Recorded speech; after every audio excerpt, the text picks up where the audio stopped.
It's all good.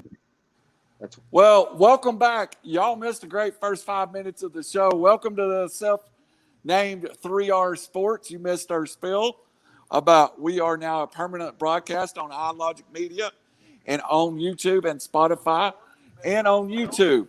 And, hey, shockingly now, the feed's coming through to my laptop. Sorry about that, guys, but that was our first technical difficulty, and it won't be our last. So let's pick back up where we were discussing. And where we opened up with was a general overview, what we thought the story of the 21 tournament was. Raj, sorry about it. Can you recap again what you said earlier? And then Robbie will come to you. Oh, just like Robbie, I love to hear myself talk. So it's a little different seeing myself talk. I don't like that as much anymore, but I used to. Hey, we are faces built for radio. Back to the tournament. Always. I thought it was a spectacular tournament. It really was. And it was intriguing in the sense that, yeah, there wasn't that buzzer beater. I guess there was one that was banked in for Gonzaga to beat an 11th play-in seed UCLA. But I really saw great basketball, man. And there were so many upsets, and it's kind of crazy when you have limited people in a fairly neutral venue, and you have Abilene Christian and the University of Texas. And, it's one thing when I guess everybody's in the stadium, everybody will be pulling for Abilene, like as the underdog, meaning most of the people being, non-interested fans. But, I mean, this was a really even playing field. And it was really good basketball. And one thing I take home from this tournament overall is, athletes, man. You can't sub athletes. You can't sub, like I said, USC went to the Elite Eight. I picked him to go there. I thought Oregon would beat Iowa based upon that because, I mean, we got dudes out there, like I say it all the time. But, SC I thought would expose Gonzaga a little bit more. I was shocked UCLA did. But by that point, you knew Baylor was just loaded with athletes. And it was on full display. It wasn't even close. Well, you did a very good job remembering what you said the first time, Raja. We may have to rehearse every time. It's great points. It was a great tournament. I really enjoyed it. Robbie, we'll get to the Gonzaga in a minute. Let's start with your overall impressions of the tournament. Yeah, well, let's hope I can remember what I said. Yeah. I think that, like I said, this tournament always has the intrigue of the nation. Because of gambling, because of brackets. But the level of basketball that was played, I think, is going to bring in some more fans to watch starting in November, December, January. And once conference play gets started, I mean, it is a great sport. All three of us obviously all agree, one of our favorite sports. But it was just great. And the excitement of it, and I've been to the Battle for Atlantis a few times, and similar, not COVID related, just similar situations where it's limited fans, it's the small arenas, and it is awesome. You hear the coaches coach, and you hear the players talk, and you see what you don't really see on TV or in a packed pavilion or a packed arena. It's a unique standpoint. And I'm jealous you were able to go. I would have went, but it would have been a lot of money for one day. But yeah, no, I mean, I think the tournament was a success, and I think it shows how much we lost and missed last year when it shut down. I know that I was heartbroken, and Tennessee wasn't even going to be in it. But this is just a tremendous event, and one thing that we'll get to it probably when we talk about the game. So I'll leave it there, and then we'll talk more. All right, so let me bring you my opinion, and then let's start discussing and breaking down some tournament. First of all, I sent you both. I thought the tournament was great, and I think it was a kind of tournament that probably built fandom because there were so many storylines. But the one thing that intrigued me the most, especially after watching UCLA in the semifinals, is what happened to this team. Rod, you're a Pac-12 guy. This team was legit, but it really put it together late. Did we see a team that everything fell perfectly for, or was this a team that Coach Cronin got ready and really made a great run? I mean, dude, I picked them to go, I think, to get into the Sweet 16 based upon talent and my belief that I knew they were athletic and skilled. You know, they lost Chris Smith earlier in the year. Chris Smith's a great player, but it's a bit of addition by subtraction in the sense that the offense was far too focused on Chris Smith. You saw what happened. Johnny Juzang, I mean, here's a dude that everybody wanted, goes to Kentucky, didn't quite get his PT, but you know, he just became a maniac. And a lot of guys have that ability. A lot of guys are 5-star guys that are going to Kentucky or Duke. But that dude just took over. I mean, even when they were just gritty and, you know, very Mick Cronin style against Michigan, you know, Michigan's defense is outstanding. Juzang finds a way to get 28 points, 29 against Gonzaga. A lot of things just came together, but it's Juzang being a superstar and Tiger Campbell being a pure point guard. I mean, my opinion, the purest point guards can't shoot for shit, excuse my language.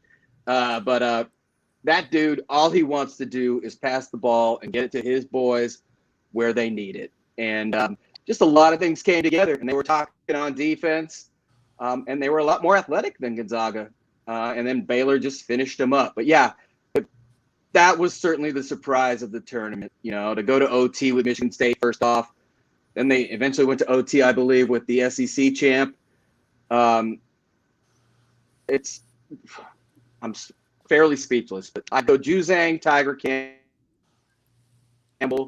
and the old story of Mick Cronin.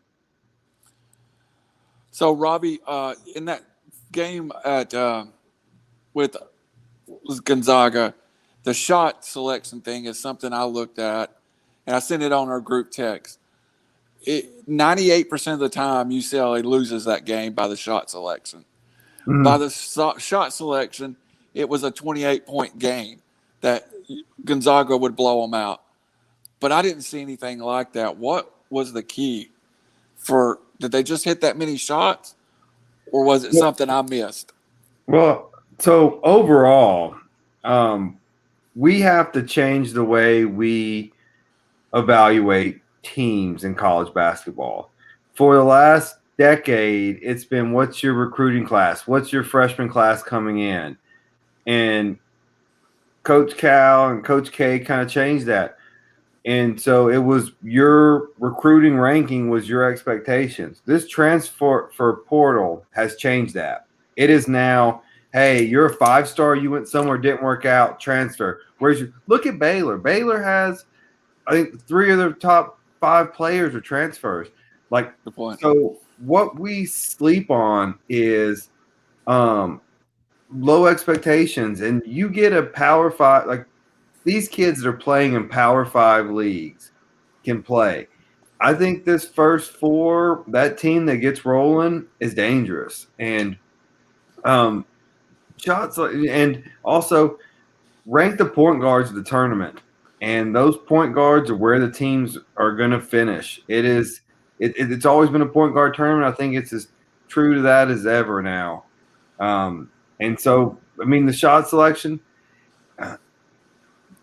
it was just that semifinals was just a great game. It was both teams made great shots when they had to, and it was back and forth, and the Suggs block and then turn around and a full-length Magic Johnson type bounce pass. I was like, whoa! I mean, I jumped out of the couch and was like, whoa, man, that is awesome! Just a great play. And it was that game was just 2 teams that neither one of us should have lost, but one of them had to. And what a shot to! It was a bank shot, but it was a set up, clean look at that shot. Well, it was a great game. Maybe that may have been my favorite game of the whole tournament to watch as a fan. But you bring up an interesting point, and somewhere that I hadn't put in our notes to go, but I think we need to address it. Has the transfer portal become more important than signing day? Is because we're already looking at it. I sent a text to you guys a little while ago. Center from Furman, who's played at Furman for 3 years, who obviously is better than a Furman level player. Now is being recruited by Duke. USC was on it, Tennessee. Is it the transfer portal the most important thing to build a team now, Robbie? Yes, for a couple of reasons. You have at least game film. So take this year out of it where it was all conference play. Furman will go up and they'll come to South Carolina. They'll go to Clemson. They'll go to Knoxville. They'll go to Cincinnati. They'll go and play road games like that. And you will see these players. It's not potential. It is what they do against like-size athletes, like-size coaching, like-size athletic budgets. And so there's no – it takes the more you know, the less you're guessing. And these are tested players and not guest players. And so, yes, I do think it is going to be the most – like if, Bronny James, when he comes through, yeah, he's going to be that player. That's the most important one. But you take someone like him out of the equation. I think the transfer portal is going to be where it is. It's who didn't fit. Coaches leave. Coaches go to the pros. Coaches get fired. Coaches get lifetime contracts. Even during FBI investigations, then things are going to change. People aren't happy. Girlfriends break up with boyfriends, vice versa. I'm out of here. I think it's going to be the most. I think it's besides how the name, image, and likeness breaks down with the Supreme Court. I think this will be the most important. This change in the transfer portal will be the most significant change in college athletics that we've seen in the last 20 years or so. I think you're right. Well, Raj, I was going to go ahead. Well, real quick, I was going to ask you both. I mean, I just looked up, and to date in 2021, there are 1,228 transfers. That's insane. It's obviously changing the game. Do you think, though, it's a good thing, or if we ever return to some sort of norm, if you will, scientifically and epidemically, that it'll be back to the 1 year sit out? I'm curious because it may be some sort of blend because it's obviously been pretty crazy for basketball based upon the last season. Well, let me go ahead and address that just a little bit. And hey to Barry James watching, Loretta Spivey watching. I think you're right, but it's already gotten ugly to me. What happened in Chapel Hill this week with Roy Williams saying, hey, I retired. I was thinking about it, but with this transfer deal, my 5-star center, Kessler, just left. I can't deal with this. I'm out. It is a really new mentality. It was one I was completely against 24 months ago, Raj. I thought, how do you build a team chemistry? How do you do this? How do you do that? But the truth is, isn't that what every other college student can do that has their grades in order? Move schools. So while I don't like it, I think it's the wave of the future, but there is upside. Robbie, you're a Tennessee fan. Don't you feel right now that Tennessee getting in a transfer portal with the core of talent they have, it could really change this program's look by tip off of next year? Yeah, so there is obviously, and I totally get the point. Hey, if I'm a student, I can transfer without consequences. Right. The flip side of that is you have to everyone has to balance academics and athletics and what drives the school's revenue. Let's say you're an example, you're a 5-star quarterback coming out and you sign with Oregon, for instance. Okay. All right. I am taught the playbook. I'm taught everything. You know what? I'm not playing enough. I'm transferring to USC. Well, now I bring every bit of playbook, all that. Not year 2. I'm not happy with USC. I'm transferring to UCLA. Again, I'm not happy. I'm transferring to Utah. You could have a player playing 4. I mean, there's programs that you can just keep going, and you spend 6 years in college playing 4 years. Like, that's an extreme example, but I think there is a lack of commitment that I don't like, and I don't know if it's just getting old man. Get off my lawn, but it's just I think there is like, hey, you sign up on a place, like you're signing there, you're playing for free, you're eating for free, training staff, everything. Yes, I am. Let me back up. I am firmly in the camp of athletes should be able to get paid off their name, image, and likeness. But I don't know if I like this free transfer portal, even though it may help Tennessee in 1 year. I think it's, hey, let's look big picture, not small picture. So to both of you, either one of you can answer, and we'll get off this subject. If they go back to a 1 year set out, does that change if it's open, you can move one time, but you have to set out 1 calendar year. Does that change your opinion of it? And I've got to think that would slow this incredibly down at this point. Raj? I mean, absolutely.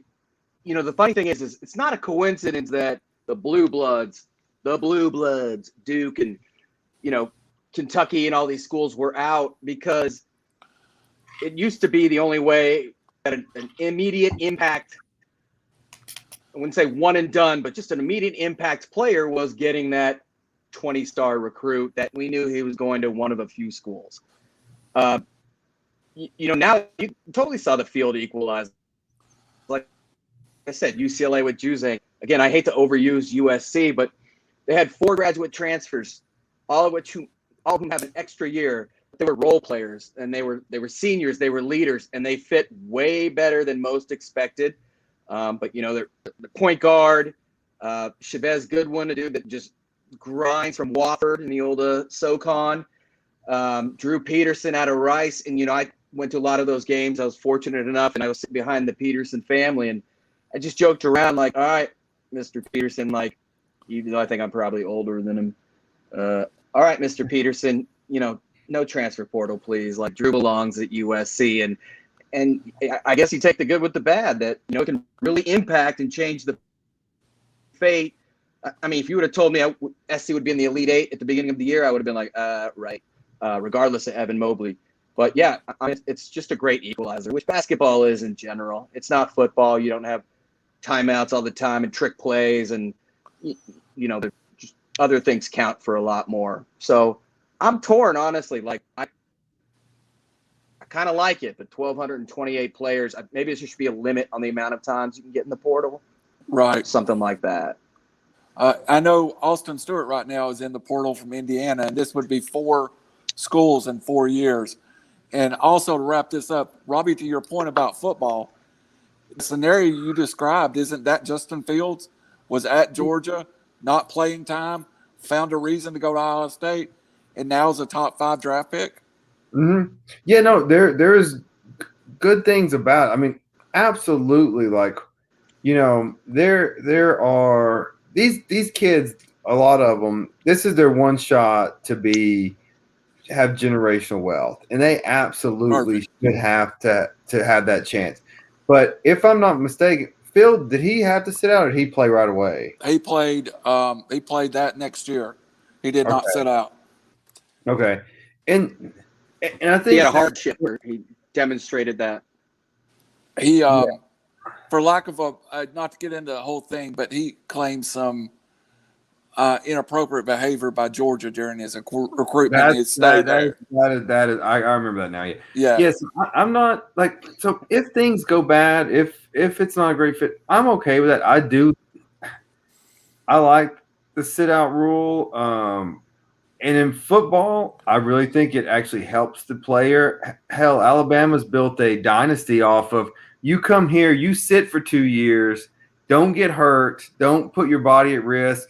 We'll play you the year, then you're draft eligible. Right. Basketball is a little different because you don't have to only have to sit out one, or only have to be 1 year removed from high school to go to the NBA. So it's a tough issue. I don't like what Raj brought up perfect. 1,200 kids in a transfer portal. It is free agency. on non-paid athletes that a lot's going wrong, and there's a lot under the table, and the NCAA, Barney Fife can't come to the party. I think that's a great point, and I think if you limit it, there's two ways, in my opinion, and we'll cover one more basketball subject. Again, you're watching 3R's Sports Report every Tuesday on iLogic Media, Spotify, Apple Podcasts. Where else could you see this for free? I think you make a great point, and I think both of you do. And I think either you need to set out a year or limit the number of transfers. Somehow they've got to be some consequence. If it's one time you can leave and be eligible immediately, I don't know that I have a problem with it. But when you start, go ahead.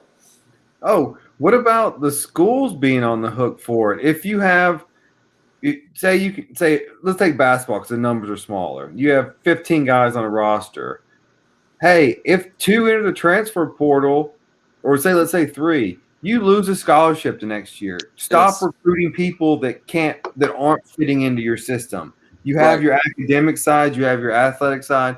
So, and I'm just most familiar with Tennessee's roster. Ticket Gaines, Drew Pember, I like them both. Realistically, they were never going to play significant minutes in the SEC.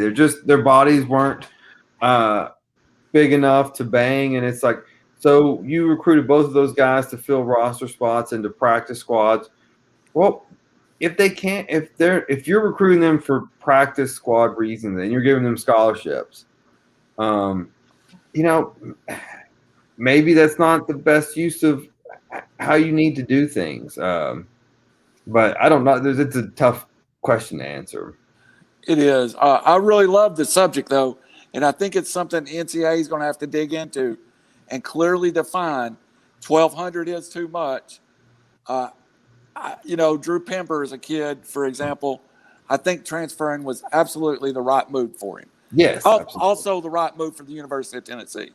Yes. So, last subject of the basketball season, and we'll probably be a while before we get back to college basketball. After this great tournament, after everything, and again, Gonzaga comes up short.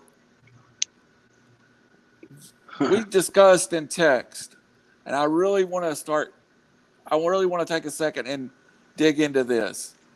What is Mark Few's legacy?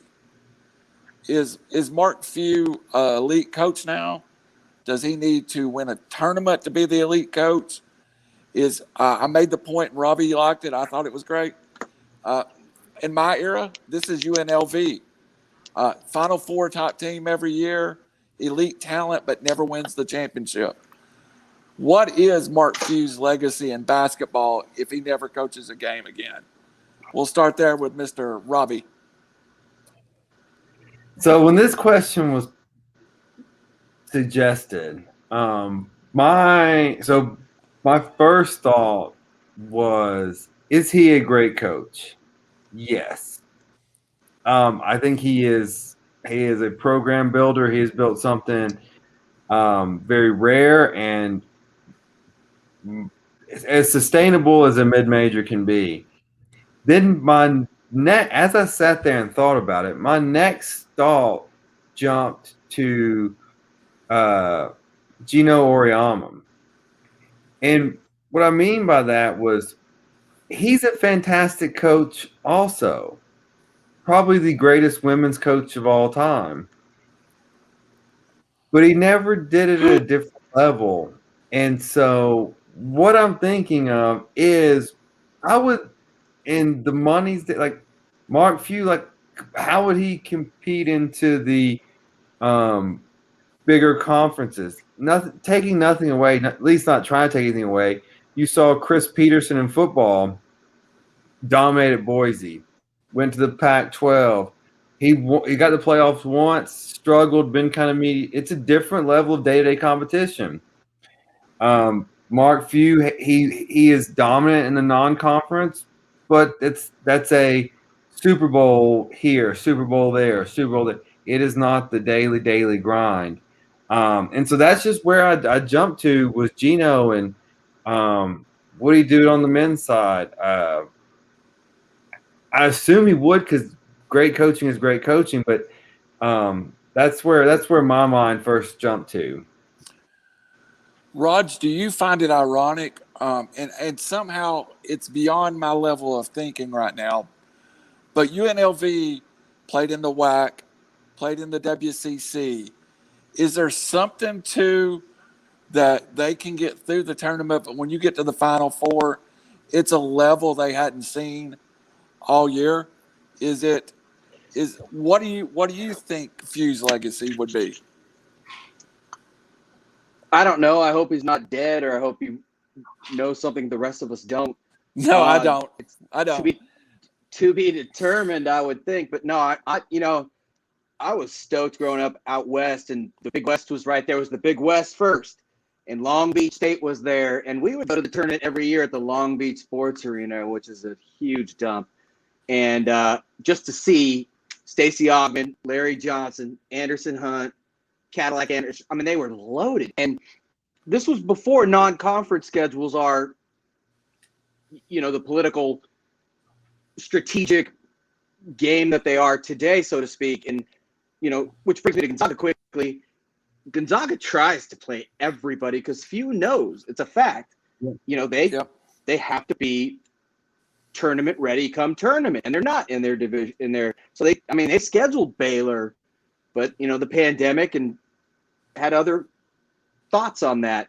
UNLV did, those were great teams, and I may be biased. They had great players, half of whom went on the NBA for long careers. The year they were undefeated, they destroyed Duke, which didn't really hurt my feelings at all. I know they lost, or maybe one of the years when they were undefeated, they lost, but they did get their ring. And Tarkanian's legacy, I mean, what is it now? Is it about a towel? Is it about how dirty he could have been? Who knows? But it's kind of funny that you bring up Gonzaga in that sense, because this is a coach who's built his program on transfers and foreign international students. A lot of them sitting out a year. Everyone knows that Gonzaga is going to be good next year, but they probably won't win it all. And this year, I think most thought they would win it all, but same old, same old. So maybe it doesn't matter. Maybe he's just a bridesmaid, never the bride. And to compare UNLV in the early 90s versus this Zags culture over the last decade or so, we all know Gonzaga basketball. We know Mark Few. But as a kid who grew up in rural Middle Tennessee, I had a UNLV Running Rebels trash can. I had a UNLV Running Rebels starter jacket. Like, they were the college basketball brand. They, to talk about legacy, UNLV was much more flamboyant and bigger. Like, they were just the bigger brand, whether they got there legitimately or illegitimately, and if that even matters. UNLV, they were the powerhouse and the lights and the glamour, and that was who Showtime. Yeah, as growing up as a kid shooting basketball in the driveway, that's who you wanted to play for. Well, and I think the point that UNLV left a mark on college basketball, it's almost that NBA mentality now is what UNLV was back in the 80s and 90s. Also, to your point, I've never heard a grumbling about Gonzaga. I've never heard a lot of the noise around Jory Tarkanian and that program was huge at the time, that, hey, he's cheating. They'll eventually catch him. Have either one of y'all heard negatives about Mark Few and his recruiting? Or is that even a factor now in his legacy, that maybe he's doing it clean at Gonzaga? I'll start on this one. Okay. You want to go for it? Go for it, dude. Oh, no, go ahead, Raj. That's my fault. Raj, go ahead.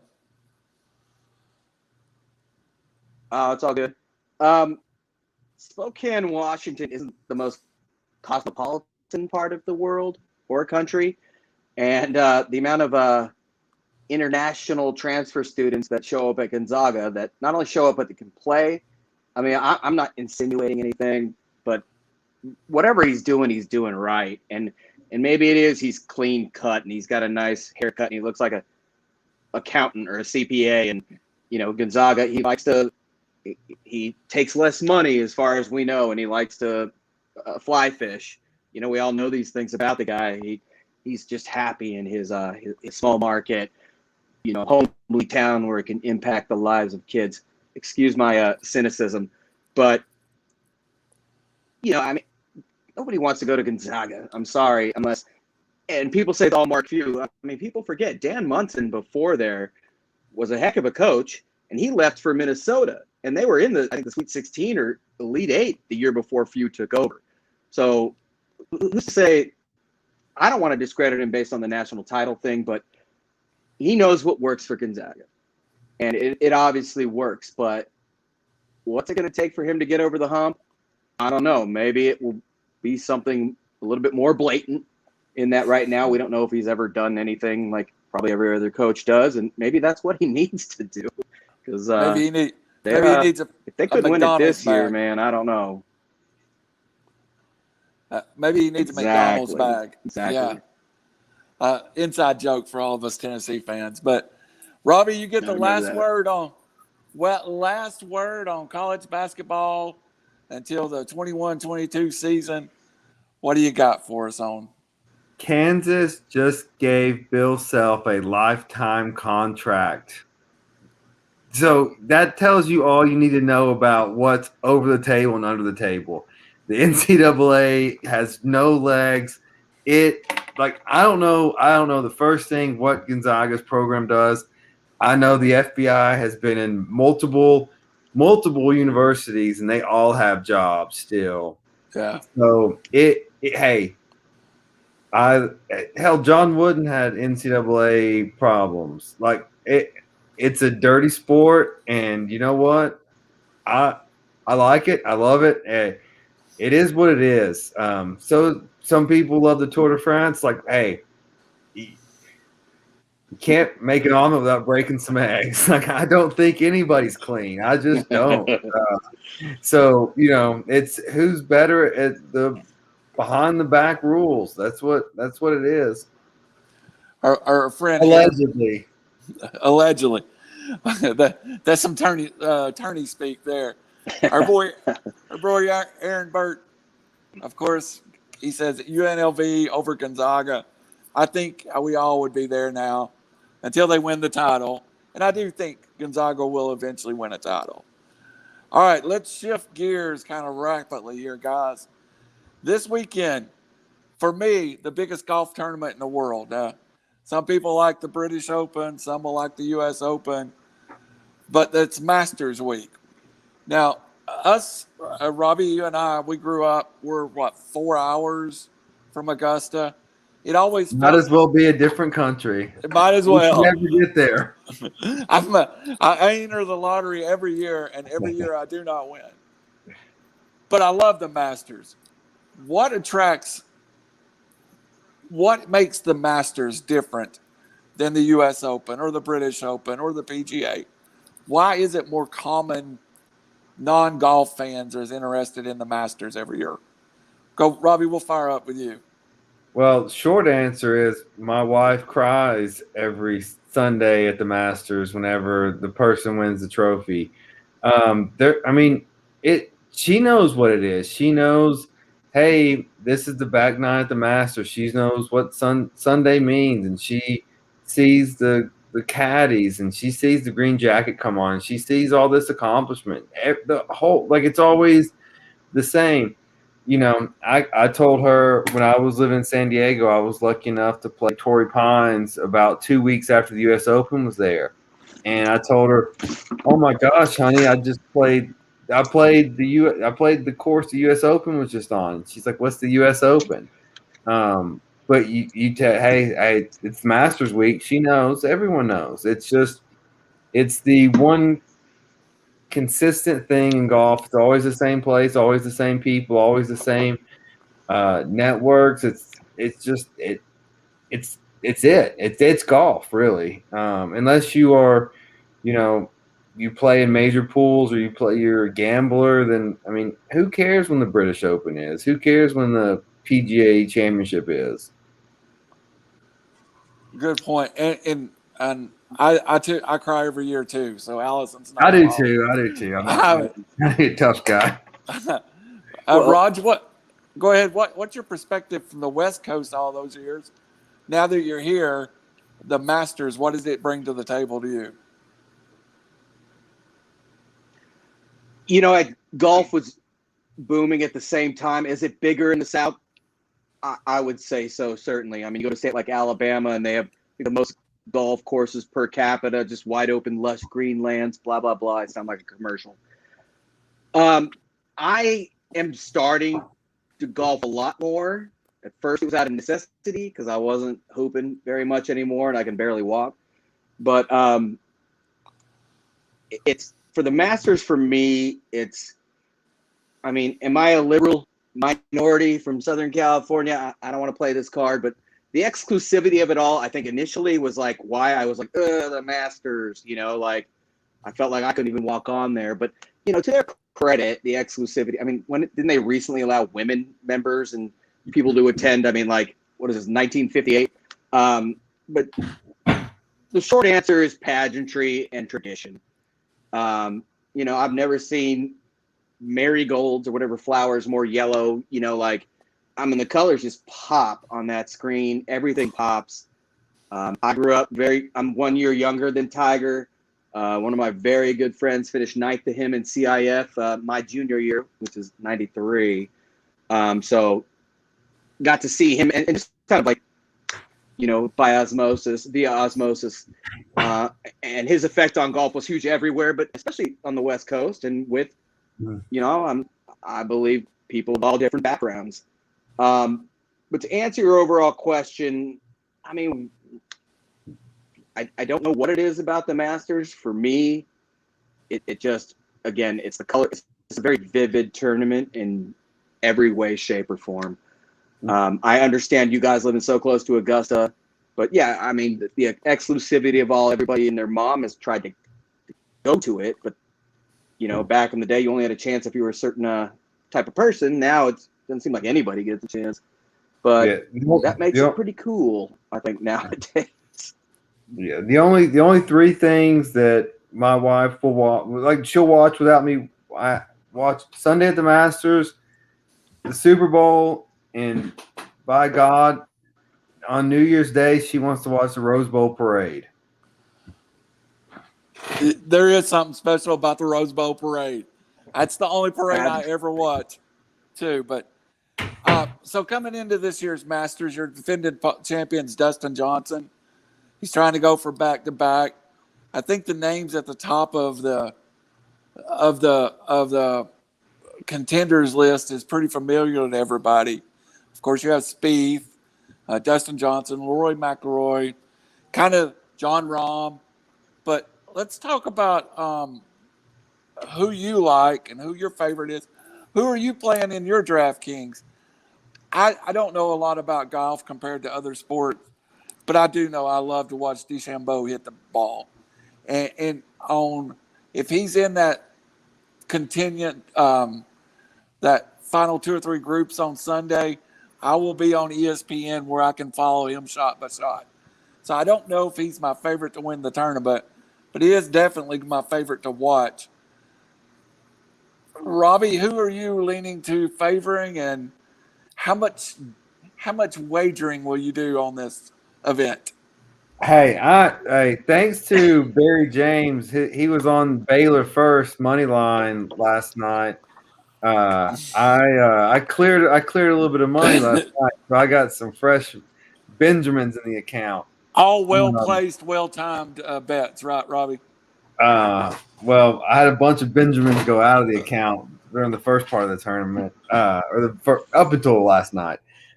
The key is just always win your last bet and bet enough to cover all your previous. Gambling 101, kids. So you can lose it. So you can lose it in 1 week. That's right. So looking at the odds, even though he's not playing well, man, Brooks Koepka at 28-1. He knows this course. He can win it. That's probably where I'm putting some change on. I like DJ as the favorite, but it's golf, man. I just hate picking the favorites on because I think there's more value. I'd stay away from Rory just because he's got some mental issues going on with chasing DeChambeau. I don't think he's a favorite because he's a bit like GameStop. He's the flavor of the year, but you got to chip and putt at Augusta, and that's not his strong suit. So if it's me, I'll take Justin Thomas 11-1, and I will half that bet and take Koepka at 28-1. Oh wow, it's a pretty good strategy. Is that the only? Well, is that the only two you'll play all weekend, or will you make round bets during the tournament? You know me. I'll be betting live. Is this guy gonna get out of the sand trap? Thanks, Allison. We appreciate your patience. Rods, do you have any favorites going into the tournament? You know, and this kind of brought me to my point. First, when it comes to Rob and betting, I mean, he's an etch-a-sketch of opportunity and optimism. So God bless him for that. The amount of money I've seen that dude lose. It just keeps firing. Generally speaking, always, dude, and more power to you. And he keeps justifying as well, which as long as you can sleep at night, I'm the same way. Hey, wait, hold on. Somebody I heard this from somebody else, but he says, I used to want to rob a bank for all the money inside. Now I just want to rob a bank to get all my notes back.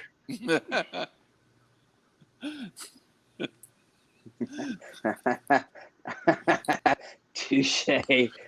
There's Rob, ladies and gentlemen, in a nutshell. I love him. So back to the Masters. The one thing about the Masters is there is kind of that magic there. I mean, we all saw Tiger in 2019, but what were his odds going in? You know, Sergio in 2017, he was like 30-1, I believe, something like that. You know, the Masters never really. I mean, Bubba Watson is my guy in the sense that, ironically enough, but like he's just who he is, man. He's just from Georgia and he likes to drink beer and likes to play that course, and friggin' that's where my money is. Not necessarily the biggest hitters. You know, the Masters is not obviously built for big hitters. They know what they're doing, clearly. Obviously, DJ and, you know, others are predicted, but I usually will go with a frat guy, maybe even like a Fowler a little bit. He likes to gamble and drink a few beers. Like Jim Rome used to say Elkington, but he doesn't golf anymore very much. He may be on the seniors tour. But no, I mean, the beauty of the Masters is, honest. I think it's a coin flip, like the NCAA tournament, which is a great analogy. Thank you, moderator, because you brought that all around full circle. It's a coin flip, man. When does it ever go? I don't know how many times the favorite has won, but I venture to say it hasn't been very often. So go ahead, Robbie. I was going to say, for all you Chattanooga folk listening, hometown Baylor grad Harris English is going off at 120-1. Here we go. He's got some talent. Well, 120-1. Now that'd be some long arms, but well, it's time out, Mr. Moderator. You're very passionate about golf. What do you love about the Masters, and who do you love? May I ask you a question? Counsel is permitted. Yeah, absolutely, and that's what this show should be.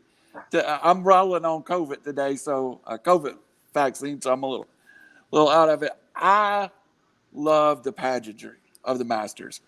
I got to work for a company a couple of years It's been, oh God, it's been 15 years now. But I work for Club Car, indirectly for Club Car. And if you go down to the Masters, there'll be a lot of people walking around with Club Car badges on. And that's the one time I finally got in was on a Wednesday practice round. And I went just simply to say I went. And when I left that day, I found something I loved. And I think it's the pageantry. And I think CBS does a great job with telling the story that makes me cry every year. Personally, I'm a front runner on golf. I was a Jack Nicklaus guy. I'm a Tiger Woods guy. I really don't have a guy right now, but I mean, I do enjoy watching DeChambeau hit the ball. I do betting a little different.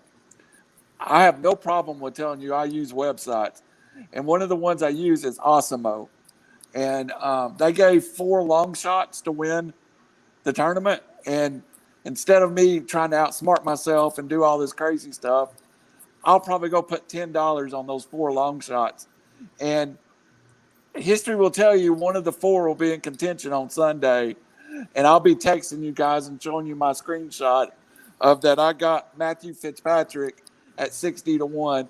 The one I really like, and I have trouble saying his name, but I read a great article today on him, was Colin Mockery. He's playing well. He's played well at the Masters. He's at 30-1 right now, and he is definitely somebody I'll put some money down on. I hope we're getting some money on that shout out for the website you use. Yeah, we're not, but we need to. Yeah, dude. I also use RotoWire. And I'll be the Californian here.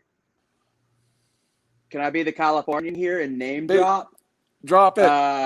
Actually, it's a Southern connection. It's a Southern connection.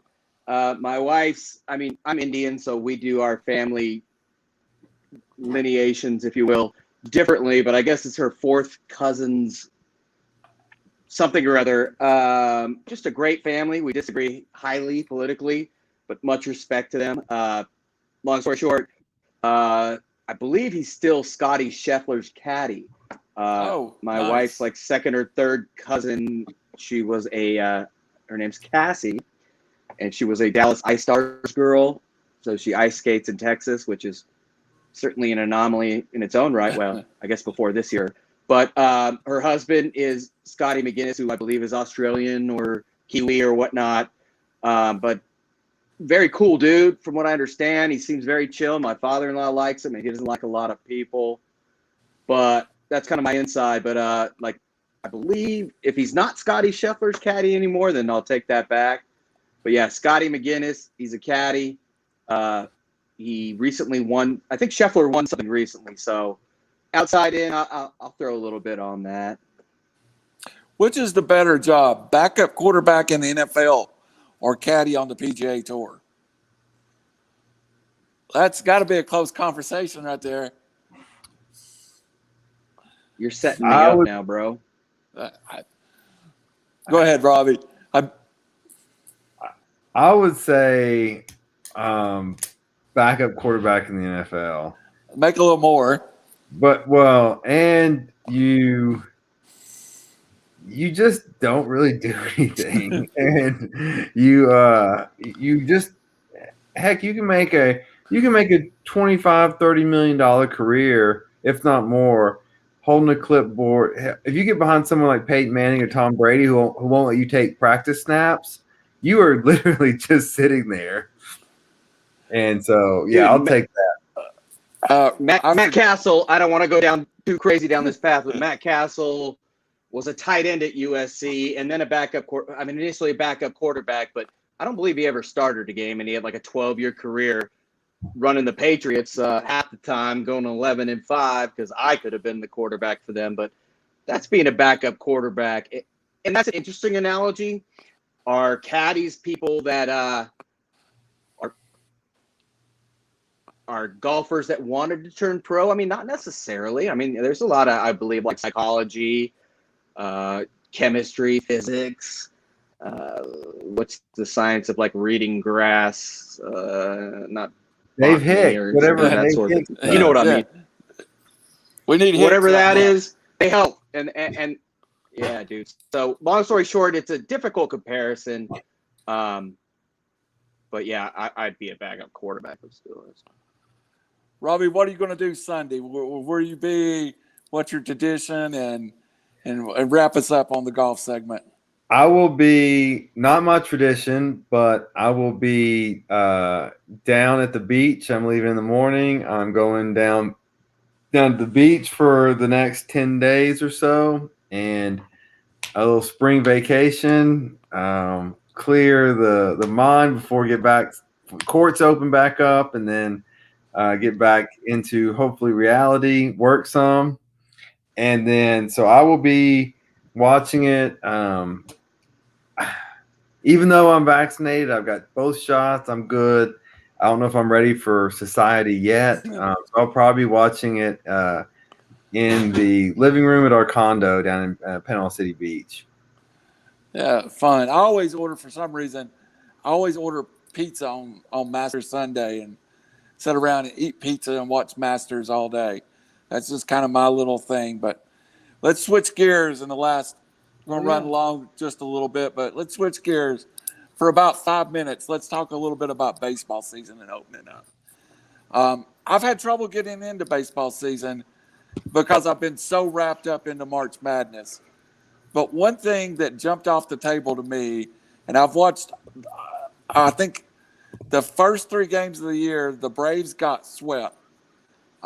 Raj, did the Braves need to go?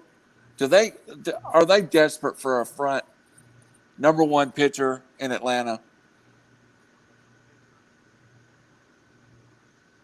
No, it's a long game. They're going to be fine. As a Dodger fan who saw them in Game 7 of the NLCS, that team's built to win. My wife is a huge Braves fan. Same with her dad, and I tell them all the time, man, it's going to happen soon with that team. They've got a staple of young stud pitchers. They signed Charlie Morton, was a great sign, you know.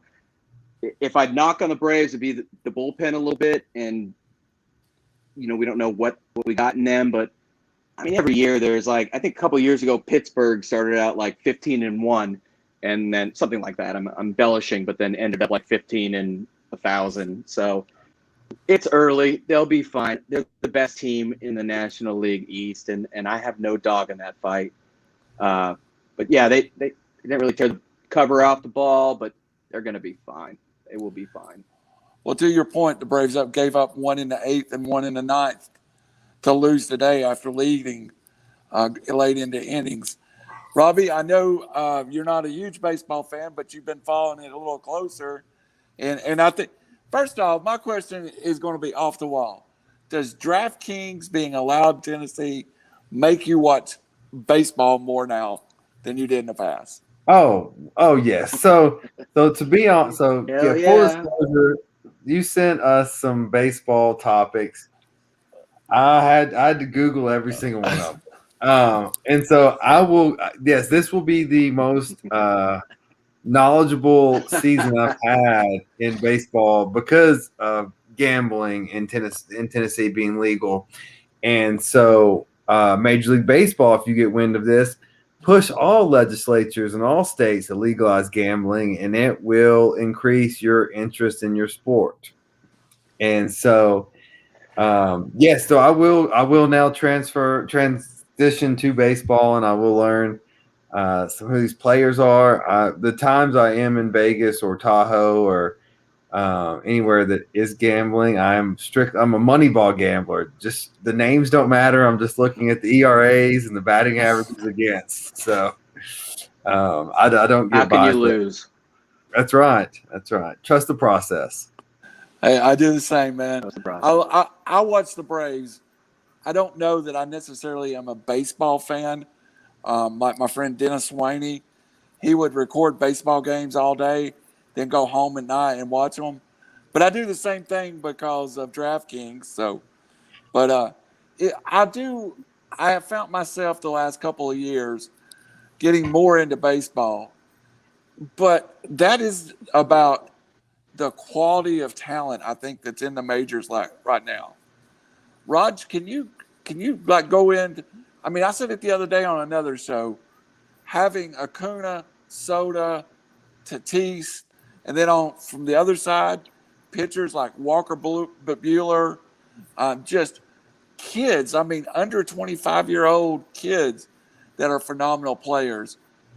If you had to pick from that group one player to start your franchise with, who would you take? That's a very difficult question, but I mean, that brings up the point why baseball is appealing to a lot of people, that there's a lot of young talent. And baseball has travel teams and stuff. It's not quite as dirty as the AAU. Some of these guys switch back to basketball, go through 5 high schools in 4 years, and then we wonder why they transfer 4 times during a pandemic. But back to baseball. I don't know if it's coaching or just sheer talent or athleticism, but this is the most talented I've ever seen the game. And I love baseball. I absolutely love it. Dollar bills, y'all. Millions of reasons. Dollar bills. Nah, dude, I loved it when I was a kid before I was even selling rock. I'm just kidding. Yeah. I'm just saying the talent's increasing because the money's increasing. Yeah. There's always been an emphasis internationally for some people. That's, in the Dominican and other areas. That could be the only way out. But to answer Randall's question, Tatis he's pretty cool, man. I think he's a good player, and I hope he's okay. Even though I'm a Dodger fan, I don't know if he's dislocated or subluxed his shoulder and he's getting an MRI, which can't be good. It looked very. Juan Soto is like 8. Tatis' injury looked very bad. It looked like something that could affect a career. Let's hope not. But go ahead with your point about Juan Soto. Well, as a Dodger fan, I want to beat the Padres straight up. I want to beat the Braves with Albies, who I think is pretty good, but Acuna is wow. So I would go either Acuna Jr. or Juan Soto personally, with Tatis trailing slightly behind. I know my Dodgers got a ton of dudes, but we also got Mookie, so we don't have to worry about kids as much anymore because Mookie is the best. Thank you, Boston. And still under 30. So still under 30. So is Mike Trout under 30. Robbie, how about you? Still under In your research today, who did you come up with? I Googled the best players in Major League Baseball, and just so you know, it was Fernando, Freddie Freeman, DeGrom, Jarrett Cole, Acuna, Soto, Mookie Betts, and Trout. Which I don't know much about baseball, but I would assume Trout's probably up to number 1. It's Garrett Cole, not Jarrett. Garrett Cole. Oh, okay. What did I say? It's a subtle pronunciation key. No, you said Jarrett, which is it's just the pronunciation thing. I just wanted to let you know. I'll figure this out as we go. Apologies. Continue. Hey, do you know he plays for the New York Yankees? So I just learned that out today. This is the best segment in this show's history. Well, so let me just ask you guys this, and because I'm just a proponent of you don't go up against, like, if I don't go up against Amazon. Like, I just don't believe in that. Like, I think, and this is I'm probably the only NASCAR fan here, or maybe Randall is maybe also. Like, I love NASCAR for the first 4 months of the season, then the NFL starts, and I couldn't tell you who ever wins the championship. And for me, baseball has that same problem as they run into the NFL, and like, I just don't know why these sports don't. I know it's tradition, I know it's history, but man, if I could avoid the NFL, I would. And I would stop. If you could have the World Series at the end of August, man, that would bring so much more attention to the sport. Am I wrong? Am I wrong? That's just my belief. I don't know if y'all agree or disagree. We've never really talked about it, but that's just how I've always felt. I fire up for baseball. Like right now, I'm on fire for baseball. And I will burn out somewhere along the year. And then I'll slowly go from watching every game to just watching the Braves. When it comes September, though, I have to admit my attention wanes a lot. Yeah, I'm able to get it back in October because I love playoff baseball. But there's about a month or month and a half of the baseball season that is just dead to me. Well, I guess at the very least, do not play playoff games on Saturday, Sunday, and Monday during football season. Like, don't go up against college and the NFL. Like, space it out and just play on Tuesdays, Wednesdays, Fridays, and get the audience. Now, I will give I you agree. I give you that too. But baseball is different in different parts of the country. I have a lot of friends up in Michigan. I work for a company up there, and I don't think of the Detroit Tigers as a popular franchise. Well, you've never been a Detroit Lions fan. Yeah, these people in Michigan Bro, they're the D. They're huge. Yeah. Yeah, they're Huge. obsessed with the Tigers. I mean, more than the Lions, more than the Pistons. Well, These people. Good God, yeah, the Lions suck. Yeah, that's a point too. How about out west, Roger? Where does baseball rank in the sports hierarchy? Very high. And I think it's like yourself, Randall, it always helps to have a team you associate with, whether you're from the area, you love a player or whatnot, always having a dog in the fight. I remember, going to Dodger games throughout my life, even though the Angels were closer in Orange County, but yeah, we don't do Orange County when it comes to baseball.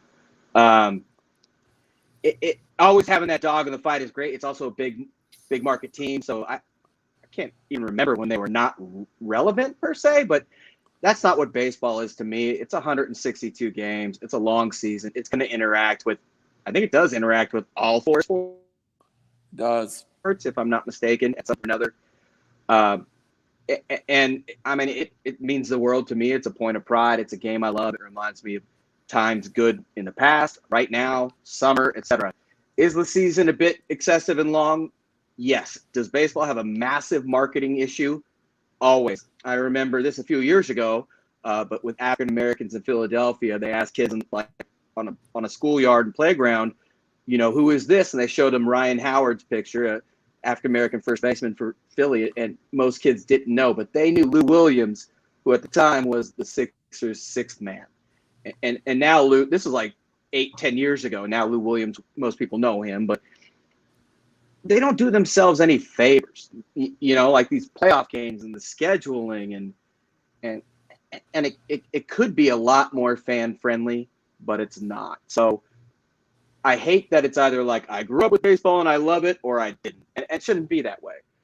It should be an activity, a sport, especially right now when we all could use some sort of positive, competitive outlet. And I did grow up with baseball. Make it just user friendly, if you will.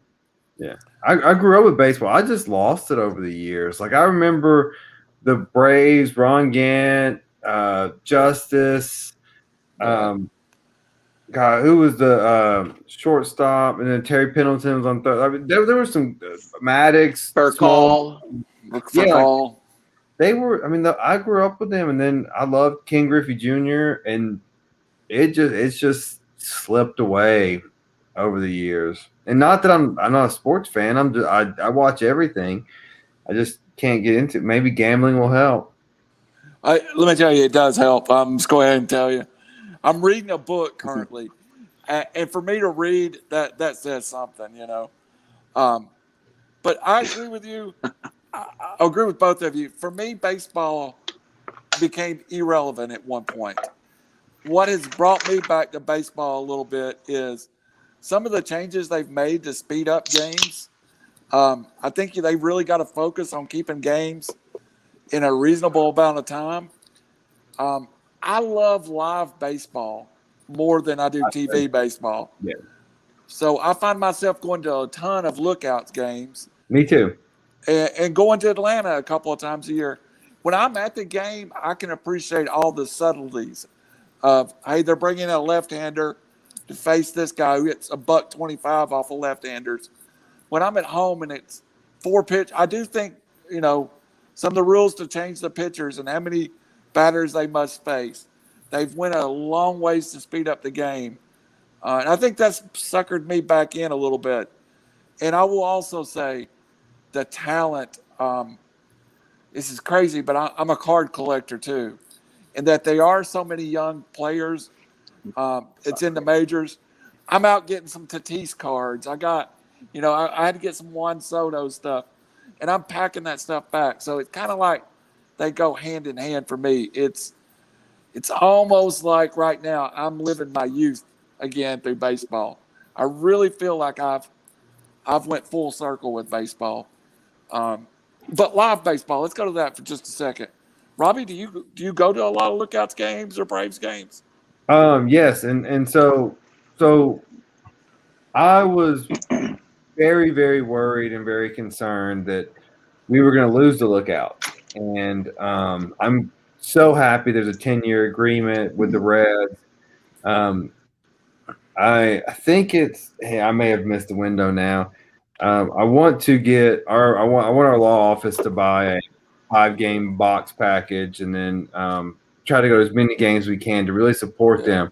Because I agree with you, live baseball is great, and it is for people that played it, or understand it. It is such a great game. The one I've gotten to where I prefer minor league baseball better than major league. The pitch clock is wonderful. Yeah. I wish Major League Baseball would adapt that. I like the speed of the game, and I think it makes because Theo Epstein's talking about moving back the mound because the pitchers are so much more dominant than the hitters now, and it's strikeout, home run. The pitch clock will wear down the pitchers more, and I think make game more exciting, make more doubles, singles, stolen bases. I think all of that's great. Like this home run strikeout baseball is, I think it's boring on TV. Roger, I know you went to the World Series last year, and I was jealous because I thought the Braves were going to make it. But we all need Raj's sports budget. I know, Raj. You've got a great wife. I'll give you that. What do you like about she's baseball? the best. Raj also has a lot of friends that hook him up, and he doesn't deserve it, including my boy Craig Sandici with the Dodgers. Respect. What I like about baseball, the NFL, how much actual playing time is there in the NFL? Like 17 minutes. Most of it's timeouts and other things. But, in society today, we like, smash and destruction and big plays. And I love football as much as the next person. Baseball, I guess, is not for everybody. And I think maybe baseball, from an organizational and administrative standpoint, possibly – sat back on their, pride comes before the fall. But this is how we do things. This is how it's always been. If you don't like it, beat it. Well, look what happens with ratings and involvement and kids and everything. Now, like you both have stated, we've got just a treasure trove of young talent that, like I said with the Ryan Howard thing, they need to be marketed. For me, my parents came here from India in the early 60s and grew up in LA, and eventually I learned that my dad just loved going to games because they served beer until the 7th inning, but that didn't matter. Like, I remember a Fernando Valenzuela versus Doc Gooden game, and my dad would take my buddies, and it didn't matter the night we'd go. And when I get back to Southern California, it's warm. It's a great sport. It's competitive. I'm drinking beers, hanging out with buddies, watching a very strategic game. I mean, at one time, I would not have called it my favorite. I would have called basketball and other things, but baseball to me is just sort of the way that you guys associate the Masters. It can be poetic. I hate to be that guy, but it's true, man. It's and I can take my kid there too, which is beautiful because NFL games. I don't know if you guys have been lately, but as a Raider fan, I can't take my 6-year-old there to a Raider game until he's 38. So. Baseball, you don't have to worry about that. You want to go to Raiders games. Hey, dude, It doesn't matter in the NFL. I will just piggyback on the marketing problem that MLB has. Y'all said Mike Trout's under 30 or close to 30. And they say he's the next or closest to Mickey Mantle. Yes. I'm not sure I've ever seen Mike Trout play a baseball game. And that is exactly what the problem is. People don't know about these guys. I don't go out to watch, but I'll watch the ESPN Sunday Night Game, and I'll turn the Braves on, and I'll watch it. But I'm not sure I've ever seen Mike Trout play. That's crazy. There's All a right, combination guys. of factors there, real quick. Oh, sorry. Are we closing up? No, go ahead. Go. We got time. I mean, number one, he's with the Angels, and number two, like a true superstar, he is so humble. The sense of humility. He doesn't like the spotlight. He just goes out there and plays 180% in the field and at the plate. And I mean, he would prefer people not knowing that he is probably the best player in the game. But flip side is, man, Mookie Betts is right there, but Mookie Betts has got some rings in two different cities. So I don't think Mike Trout even cares about the comparison. I went to Chapman. I think in 11 to 12 was Trout out. Was he in the league by then? I don't think he's a 10-year veteran yet. He's getting close. He's getting close. I don't think he was. The Angel Stadium was right by Chapman, but I never went in. Well, yeah, you didn't miss anything. You kind of led me to the final thought I had on baseball. And Mookie Betts is a local kid. He's from Nashville, Overton. Was committed to UT at one point. So there's some ties that travel baseball has become huge in the state of Tennessee. Of my network of friends, I have 3 friends that are playing travel ball right now. And it's an organization like these kids play. They'll play in Atlanta one weekend. They'll play in Gatlinburg the next one, and maybe Asheville the next one. It takes a real commitment from a family to play travel ball.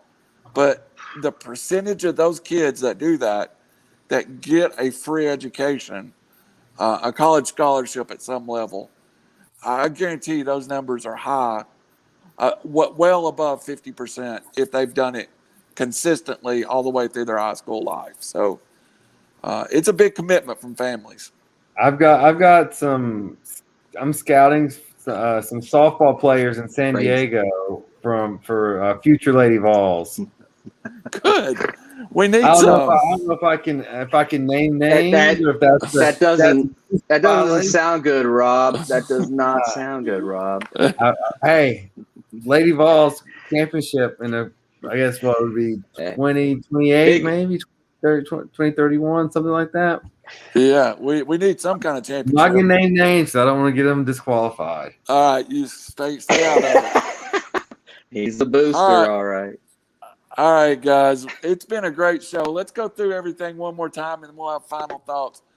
This is a permanent addition to the iLogic Media family. It is called, for lack of a better name, 3R'S Sports. Randall, Robbie, and Raj will be here every Tuesday night at 8 o'clock. This is really going to be y'all tune in. We'll get through the summer. We all love every sport. There's love for baseball, basketball here. But if you make it to the fall with us and you get to be part of our league through this podcast, our fantasy football league, I think it's gonna be so much fun to discuss on here. Especially the fact I've never won it. I say it first. Are you trying to live draft? Are you going to want a live draft? I don't know when you do that. Wait, we'll need a 3-hour delay. What is 10 hours of studio time called? Yeah.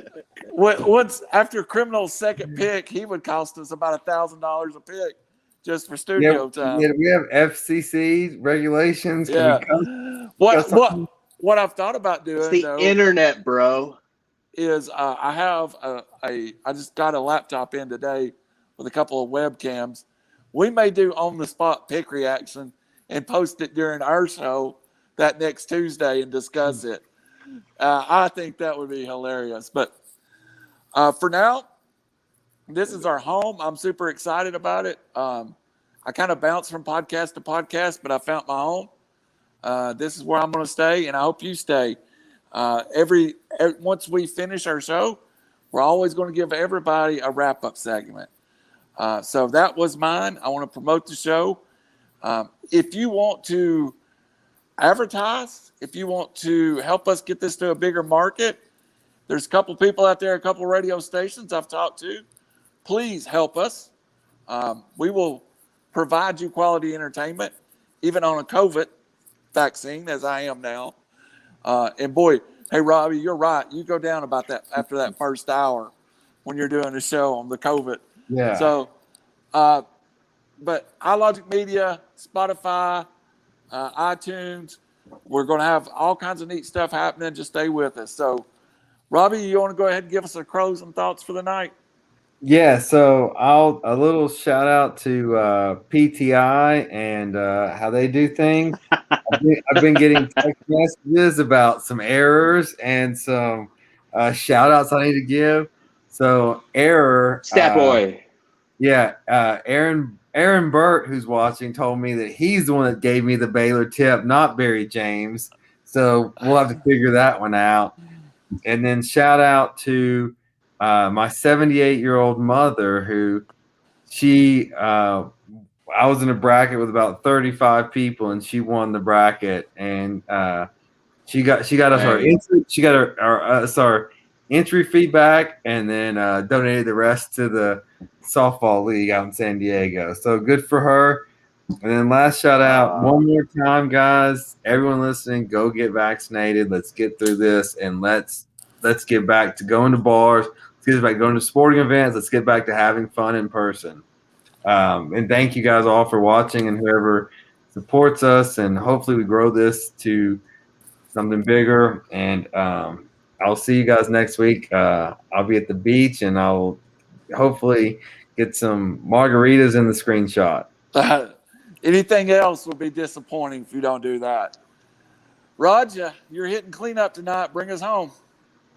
No, man, I think Robbie really closed it out. It's funny, we have an old school pool that, to me, like my buddies run, and wives have all been a part of it. We started it, like my buddy started Eli way before all this. And my wife said recently, all I want to do in life is win this bracket, win this pool. And I'm like, you don't want to be a good attorney or be a mom or, raise a kid.